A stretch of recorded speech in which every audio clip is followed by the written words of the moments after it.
Hello, Aloha, my dear friends. This is a reading of the most recent feast letter from the National Spiritual Assembly of the Baha'is of the United States for the Feast of Ilm, or Knowledge, October 14th, 2020, to the American Baha'i community for the Feast of Ilm, beloved friends and co-workers.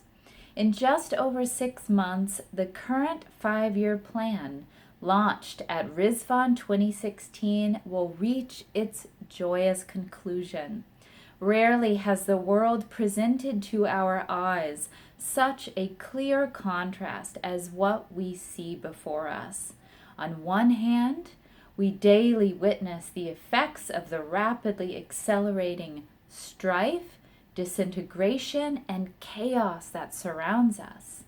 On the other, growing numbers of our fellow citizens are becoming aware of the powers of inclusiveness, cohesion, and unity being demonstrated by this community, believers in the greatest name of God, as we work to create a new civilization founded on recognition of the oneness of humankind. In the United States, a clear and exciting increase in these powers is being illustrated by the remarkable progress we are seeing across the nation in the advancement of clusters from one milestone of growth to the next. The process is progressing notably thanks to a combination of persistent effort and accumulating experience. At the plan's outset, for example, just 8 clusters had advanced beyond the 3rd milestone on the continuum of growth, meaning that there were 8 clusters carrying on some 100 core activities of various kinds, including hundreds of participants. So hundreds of activities, hundreds of participants. After 3 years, the total reached 19. During the 4th year of the plan, another 15 were added for a grand total of 34. And in the past 5 months, notwithstanding the restrictions imposed by the pandemic, another 13 have made the same advancement, with many more projected by Rizvan. At the same time, we have seen a remarkable increase in core activities, most notably devotional gatherings, together with steady growth in the number of their participants. At this writing, over 71,000 people are involved in core activities, and a third of them are not members of the faith. They represent a wide spectrum of the diversity of the human family, and especially in neighborhoods where growth is most evident. They include African Americans, Latinos, American Indians, African immigrants, and others. These numbers illustrate 2 significant realities.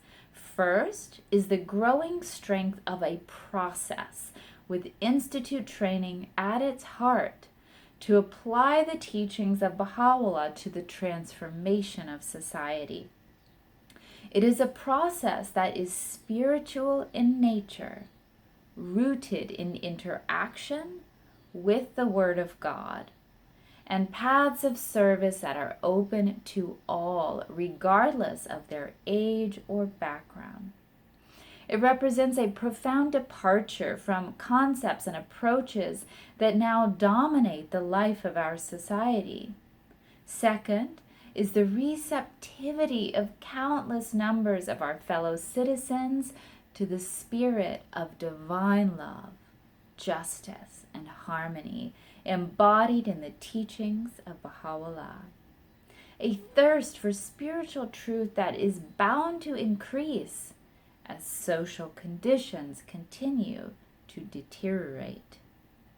In its July 22nd message to this community, the Universal House of Justice underscored the point that many of the problems now facing America, including a glaring racial injustice fueling unrest, are spiritual in nature, requiring spiritual solutions. As the country's climate becomes ever more turbulent, we will be challenged to ensure our activities are consistent with the Baha'i teachings' unifying spirit. And there's a quote, "Within the context of the framework governing your activities, it is necessary to carefully examine the forces unfolding around you to determine where your energies might reinforce the most promising initiatives, what you should avoid, and how you might lend a distinctive contribution.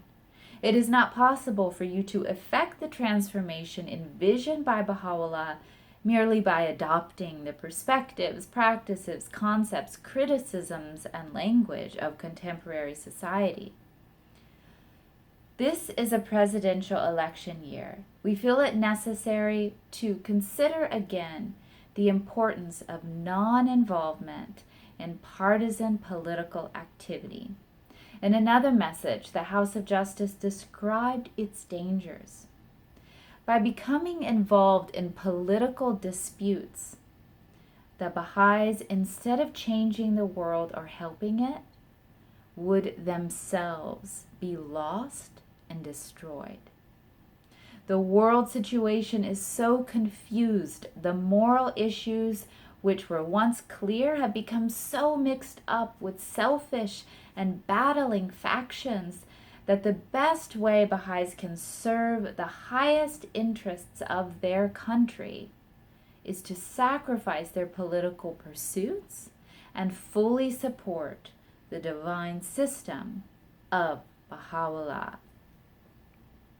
The beloved guardian Shoghi Effendi advised the Baha'is of North America, and through them believers across the world, in these terms: let them refrain from associating themselves, whether by word or deed, with the political pursuits of their respective nations. In such controversies, they should assign no blame, take no side, further no design, and identify themselves with no system. The Supreme Body leaves no doubt about our proper posture with the following: active support of an individual who has announced his candidacy for political office is not permissible to Baha'is. Even if the person is not attached to a political party, the very fact of promoting his candidacy over that of other competitors is an act of partisanship, which is inimical to the principles of the faith. From these unequivocal statements, we can see that political partisanship is divisive and one of the clearest and most unmistakable activities we are to avoid. Unity and peace cannot be achieved through means in conflict with these ends. We should not, however, confuse these cautions with any attempt to minimize the sincere desire of many of our fellow citizens to build a just, free, and peaceful world through partisan political action. We differ from them on process, on how such a vision can most effectively be realized. Nor should these same cautions be viewed either as preventing us from engaging in forms of social action and discourse in harmony with Baha'i principles, or as a restriction on our legitimate right as citizens to cast our vote on election day for the person we judge to be best qualified for office. A letter written on behalf of Shoghi Effendi states that until the public sees in the Baha'i community a pattern in action of something better than it already has, it will not respond to the faith in large numbers. This statement reminds us that the work we are engaged in is no mere set of activities. We are establishing that very pattern, destined to serve in due time as a luminous alternative to the darkness of the present age. As forces around us continue to tear at the social fabric, let us do all we can to weave spiritual relationships between people and to create a truly just and inclusive society.